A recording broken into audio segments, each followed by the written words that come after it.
لبيك لبيك لا شريك لك لبيك إن الحمد।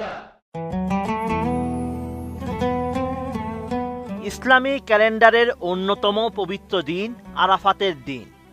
এবার এই দিনে ঘটতে যাচ্ছে এক বিরল জ্যোতির্বৈজ্ঞানিক ঘটনা।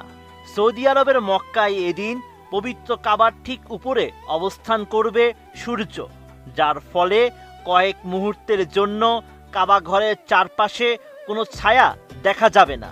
জ্যোতির্বিজ্ঞানীদের মতে এমন ঘটনা প্রতি ৩৩ বছরে মাত্র একবার ঘটে। এমন তথ্য জানিয়েছে দুবাই ভিত্তিক সংবাদ মাধ্যম গালফ নিউজ। জ্যোতির্বিজ্ঞানীদের তথ্য অনুযায়ী এমন ঘটনা ঘটবে আগামী ২৭ মে দুপুরে। হিজরি ১৪৪৭ সালের ৯ জিলহজ অর্থাৎ আরাফাতের দিন সূর্য সরাসরি কাবার উপর অবস্থান করবে। ওই মুহূর্তে মক্কায় ছায়া পুরোপুরি অদৃশ্য হয়ে যাবে। কোয়ালিটি সম্পন্ন আন্তর্জাতিক মানের still bar CSRM, committed for better still. ভৌগোলিক অবস্থানের কারণে সাধারণত প্রতি বছর দুবার কাবার উপর সূর্য সরাসরি অবস্থান করে। মক্কার অবস্থান উত্তর অক্ষাংশের প্রায় ২১.৪ ডিগ্রিতে হওয়ায় সূর্য যখন নিরক্ষরেখা ও কর্কট ক্রান্তির মধ্যে চলাচল করে তখন এ ঘটনা ঘটে। তবে আরাফাতের দিনের সঙ্গে এবার মিলে যাওয়ায় তার এবারের ঘটনাকে বিশেষ করে তুলেছে।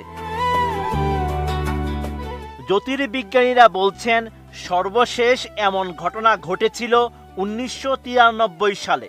তাদের মতে হিজরি চন্দ্র বর্ষপঞ্জি ও গ্রেগরিয়ান সৌর বর্ষপঞ্জির পার্থক্যের কারণেই এই বিরল সমাপতন তৈরি হয়। চন্দ্র বছরের চক্র একই সৌর তারিখের সঙ্গে আবার মিলতে প্রায় ৩৩ বছর সময় নেয়। সৌদি আরবের জাতীয় আবহাওয়া কেন্দ্র জানিয়েছে, এটি একটি স্বাভাবিক ও পুনরাবৃত্ত জ্যোতির্বৈজ্ঞানিক ঘটনা।